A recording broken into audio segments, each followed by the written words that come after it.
बना था जहाँ के नियम कायदे कानून कुछ अलग होते थे। इस जेल के कैदी डेली अपने घर से बस्ता टांग के यहाँ पे आते हैं दिहाड़ी करने। कई माँ बाप उनके बच्चों को खुद इस जेल में फेंक के जाते हैं ताकि उनका बच्चा जिंदगी में एक सक्सेसफुल दिहाड़ बन सके। दरिंदे रोक दे बच्चा।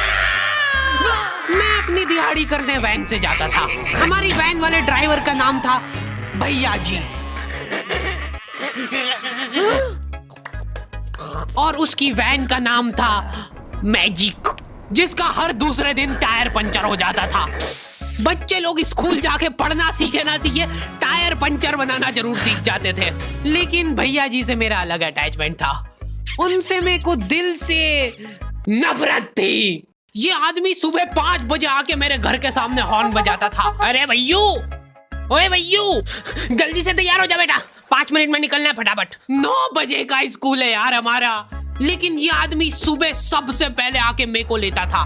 उसके बाद हम 3-4 घंटे पूरे शहर भ्रमण पे निकलते थे। शहर के पूरे आखिरी कोने से बच्चे ले लेके आता था ये आदमी। जहाँ पे वैन जा भी नहीं सकती उधर कूदा कूदा के ले जाता था ये, और फिर टायर पंचर हो जाते थे। शाम पड़े वापस से हमको घर घर छोड़ के आता था ये। जिंदगी बर्बाद कर दी थी भैया जी ने मेरी। सबसे पहले लेते थे और सबसे आखिर में छोड़ते थे। लेकिन मैं फिर भी उसी वैन में जाता था क्योंकि चमेली भी हमारी वैन में आती थी।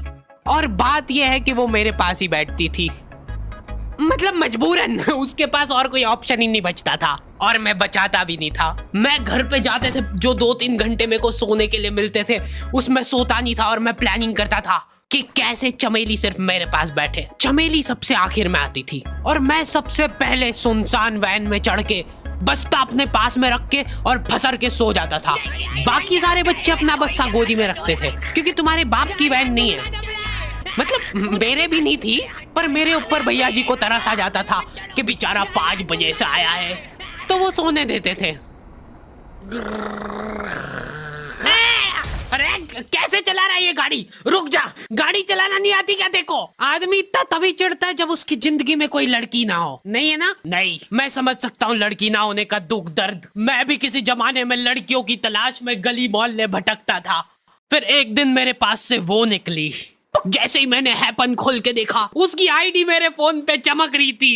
हैपन ये एक रियल लाइफ डेटिंग ऐप है। यहाँ पे तुमको वो लोग मिलेंगे जो तुम्हारे आस पड़ोस से निकले हो कभी ना कभी। 100 किलोमीटर दूर रहने वाले लोगों से बात करके फायदा ही क्या जब तुम मिल ही ना पाओ। और अगर तुम्हारी घिनौनी शक्ल देख के यहाँ पे तुमसे कोई प्यार मोहब्बत नहीं भी करता है तो तुम फ्रेंडशिप तो कर ही सकते हो फिर भी। So go and check it out happen. Link is in the description. लेकिन मैं सोता नहीं था। मैं आंख बंद करके चमेली के घर का इंतजार करता था। तो क्योंकि चमेली आखिरी में आती थी तो वैन पूरी पैक पुक हो रखी होती थी। बच्चे बाहर उबल रहे होते थे और मैं अपना बस्ता पास में रख के एक्टिंग देखो एक्टिंग। और जैसे ही वो आती थी, हड़बड़ाना नहीं, ऐसे टाइम पे हड़बड़ाते नहीं है कि फटाफट बैग उठाया और आओ इधर बैठो जल्दी। मत करना ये हरकत, भाग जाएगी वो। ठरक नहीं झलकना चाहिए जरा सिक भी, एकदम सटल रखना है। क्या हुआ? और कहीं जगह नहीं है क्या? तेरे मुंह में मूत दूंगा मैं। अच्छा ठीक है, इधर ही बैठ जाओ।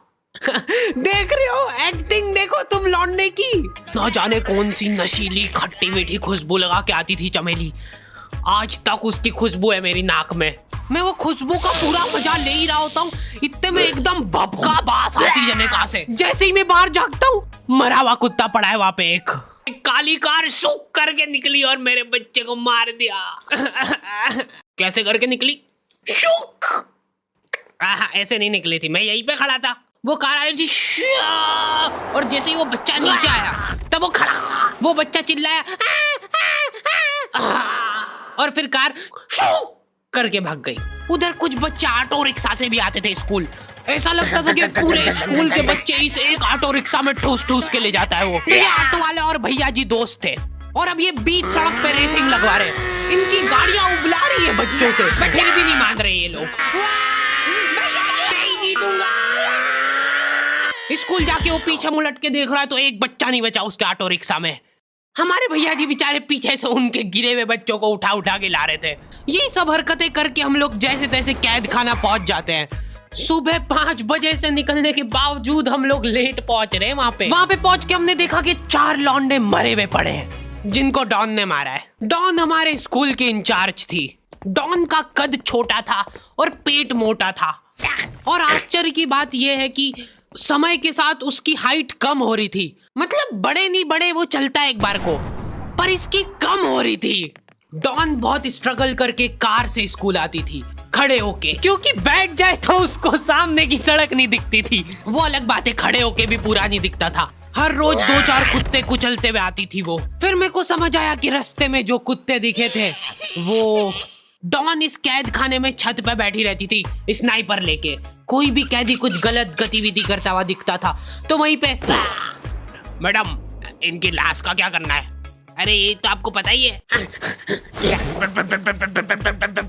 कहाँ रह गए थे यार झमू दीदी, फटाफट ये खून वून साफ करो। झमू दीदी बुलेट से स्कूल आते थे और ये अफवाह फैली हुई थी पूरे स्कूल में कि उनके घर पे मर्सिडीज भी है, लेकिन झमू दीदी हम्बल रहना पसंद करते हैं। ऐसा कहा जाता था कि ये स्कूल ऑन पेपर झमू दीदी के नाम पे ही है, पर वो हम्बल रहने के लिए यहाँ पे झाड़ू पोछा लगाती है। वैसे मैडम इन्होंने करा क्या था? गैर कानूनी पेन फाइट का सट्टा खेलते थे ये लोग क्लास में। उससे मेरे को प्रॉब्लम नहीं है, मेरे को क्यों नहीं? हाँ, हमारी क्लास में पेन फाइट का सट्टा चलता था। हमारे इधर जो लौंडा पेन फाइट में जीतता था, सामने वाले का पेन उसका हो जाता था। कुछ बच्चे अपना सब कुछ दांव पे लगा देते थे और कर्जे में डूब जाते थे। फिर भी वो लोग हार नहीं मानते थे और अपने दोस्त से पेन उधार लेके खेलते थे और वापस हार जाते थे। तो अब क्लास में कुछ बच्चों के पास पोटला भर के पेन पड़ा है और कुछ बच्चों के पास पेन ही नहीं है। पेन इस कैद खाने की करेंसी थी, जिसके पास जितने महंगे पेन वो उतना रईस। यहाँ पे ब्लैक में पेन इधर उधर होते थे। नॉर्मल लोगों के पास होते थे 5 रुपए वाले जीफी जेल, जो कि तुम एक पन्ने पे लिखोगे तो पीछे 10 पन्ने तक छप जाएगा। और उनसे भी गए बीते लोग होते थे जो 3 रुपए वाला यूज एंड थ्रो लेके आते थे और उससे भी उनकी अच्छी राइटिंग आ जाती थी। बहुत चिढ़ मचती थी यार मैं कौन से। और कुछ चुनिंदा रईस लोग होते थे जिनके पास होता था ट्राइमैक्स। हर बच्चे का सपना होता था कि उसके पास एक ट्राइमैक्स हो, साथ में आसपास 2-4 लड़कियां हो। मेरे को प्लीज मेरे को यहाँ पे ऑटोग्राफ दे दो। ये लो ट्राइमैक्स किंग के, ये ट्राइमैक्स क्या बात कर रही है? सही में एकदम रईस लोग ही अफोर्ड कर पाते थे ट्राइमैक्स। वो बाबड़े भी एक एक अक्षर लिख के रिफिल खोल के देखते थे। खाली हो रही है तो एक बार एक रईस बच्चे का ट्राइमैक्स चोरी हो गया। पूरे स्कूल में हाहू मच गई थी। वो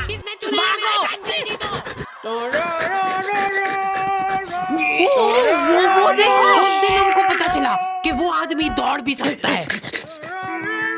हमारे स्कूल में कुछ भी कांड हो रहा है, ये आदमी सबसे पहले दौड़ के आएगा, पूरा बैग खोल चोर, और बच्चों के बैग चेक करेगा। स्कूल वालों को भी इसकी सैलरी देते वक्त सबसे ज्यादा आग खरती है। सैलरी किस चीज की? इस आदमी की शक्ल देख के ऐसा लगता था कि ये स्पोर्ट्स की आड़ में वैन वालों के साथ मिलके बच्चों की स्मगलिंग करता है। इस महान आदमी का नाम था भूषण। इसने अपनी जांग पे टैटू करा रखा था, भू अलग जांग पे, सड़ अलग जांग पे। सर कल से खो खो खेलने के लिए कितनी बजे आना है? वो तो बैग चेक करा पहले तू। इन्होंने पूरे कैद खाने के कैदियों को लाइन से खड़ा कर दिया है। पेन हमारी क्लास के बच्चे का गुमा है और पूरे स्कूल में ढूंढ रहे हैं लोग। आखिरी में पता चलता है कि वो बच्चा घर पे भूल के आ गया था उसका पेन। सॉरी बेटा, एक फेट में मुंह देगा।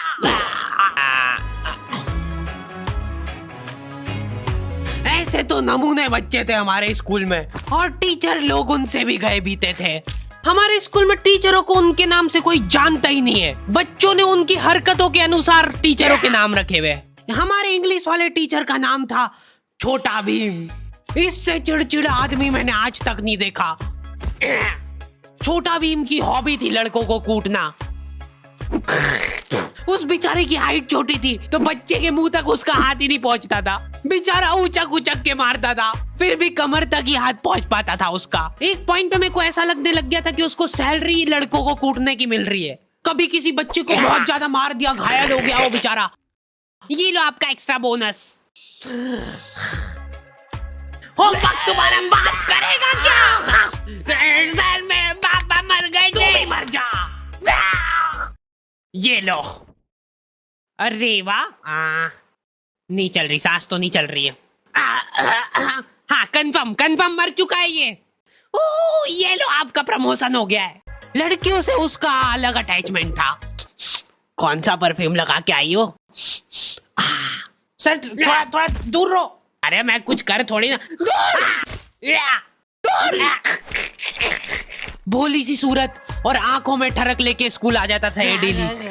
So this means that he will jump over it and then he started. ये आदमी इंग्लिश को इंग्लिश में ही ट्रांसलेट करके चल जाता था हमारी नंगी आंखों के सामने। इधर वॉशरूम में मौत का नंगा नाच मचा रखा था लॉन्डो ने। 4 लॉन्डे दिन दिन भर वॉशरूम में जाके खड़े हैं, कुछ भी नहीं कर रहे वो लोग वहां जाके। उनको बस मन की शांति मिलती है वहां जाके। अगले दिन उन चारों ने प्लानिंग करी कुछ तो प्रोडक्टिव करते यार वहां जाके। अगले दिन वो सब पानी की बोतल लेके गए। अब वो पानी पी पी के हाथों हाथ मूत रहे हैं। और ये टीचर लोगों को प्रॉब्लम क्या है, बच्चे अगर वॉशरूम जा रहे हैं तो एक गया है तो अभी दूसरा नहीं जा सकता है। क्यों? तुम्हारे घर की लेटरिन थोड़ी ना है वो कि एक टाइम पे एक जना यूज कर सकता है। मान लो वो 2 जने अगर वॉशरूम में मिल गए तो वो क्या कर लेंगे ज्यादा से ज्यादा? भाई यहाँ का बल्ब निकाल लेते हैं ना। हाँ निकाल लो, फीस भरी है अपन ने। लॉन्डो को ऐसा लग रहा है कि इन्होंने फीस भर के पूरा स्कूल खरीद लिया है। 10 लॉन्डे कॉरिडोर में छाती चौड़ी करके चल रहे हैं प्रिंसिपल के सामने। प्रिंसिपल को इग्नोर कर रहे हैं ये लोग। इनको ऐसा लग रहा है कि इन्होंने फीस भर दी है तो प्रिंसिपल इनके पैर पड़ेगी। उनमें से आधों ने फीस भरी भी नहीं है। हमारा स्कूल बिल्कुल सेफ नहीं था। हमारे वॉशरूम में चोरियां हो जाती थी यार। बल्ब चोरी करने के बाद सब लोग अंधेरे में मूत रहे एक दूसरे के जूते पे। उधर उधर कर। उसके बाद पूरे वॉशरूम में कुछ दिख नहीं रहा है चोरी करने का। तो ये लोग हाँ नल उखाड़ के ले गए। नल कौन ले जाता है? कभी वो मछली वाले साबुन चोरी हो जाते थे, कभी ये फिनाइल की सफेद गोली को माउथ फ्रेशनर समझ के खा जाते थे। भाई भाई इसको चबा मत, इसको चूस, ज्यादा देर तक चलेगी ऐसे। ठंडक हो रही भाई, ठंडक।